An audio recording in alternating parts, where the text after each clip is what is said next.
tinggal menghitung hari. Kebijakan fiskal apa saja yang perlu dipersiapkan. Kemudian seberapa besar peran pemerintah melalui APBN 2016-nya dalam ekonomi Indonesia.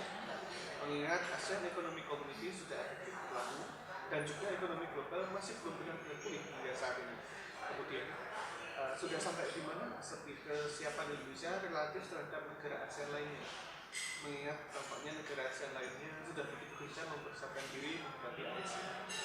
Jadi yang terkait dengan APBN ya, ini kan sudah bulan Desember, tentunya segera ini akan ada finalisasi, mungkin sudah final untuk DIPA ya, DIPA dari anggaran. Nah tentunya yang paling penting adalah bagaimana menjaga agar penyerapan anggaran ini efektif. Jadi kalau sudah ditentukan alokasinya sekian pada undang-undangnya, ya kalau bisa ya sesuai dengan rencana, anggaran itu menjadi lebih cepat terserap, jangan sampai penyerapan anggaran itu terhambat.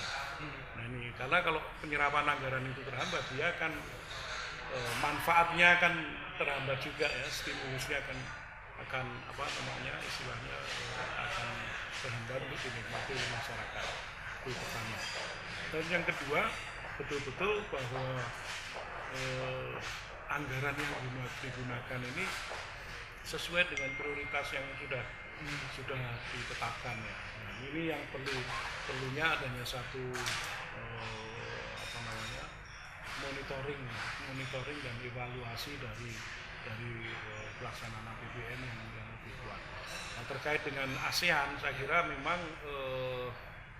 kondisinya sebetulnya juga tidak jauh-jauh amat ya antara Indonesia dengan negara lain. Negara lain pun mungkin memang mereka sudah mengantisipasi, ada yang lebih maju, ada yang belum juga ya. Tapi secara umum semua bertanya-tanya juga. Indonesia itu mempunyai potensi yang cukup besar ya, dalam konteks dari sisi populasinya yang besar, tenaga kerja yang besar. Juga kita asal kita bisa memanfaatkan potensi itu ya, saya yakin Indonesia akan oke lah menghadapi masyarakat ekonomi ASEAN. Ya, mudah-mudahan aja. Memang kuncinya adalah nanti dua hal ya. Bagaimana pertama meningkatkan produktivitas dari sumber daya manusia maupun produktivitas yang lain. Ini yang kedua, meningkatkan daya saing. Produktivitas, daya saing kita bisa lebih bagus, saya yakin nanti kita akan menghadapi masyarakat ekonomi ASEAN. Saya kira itu.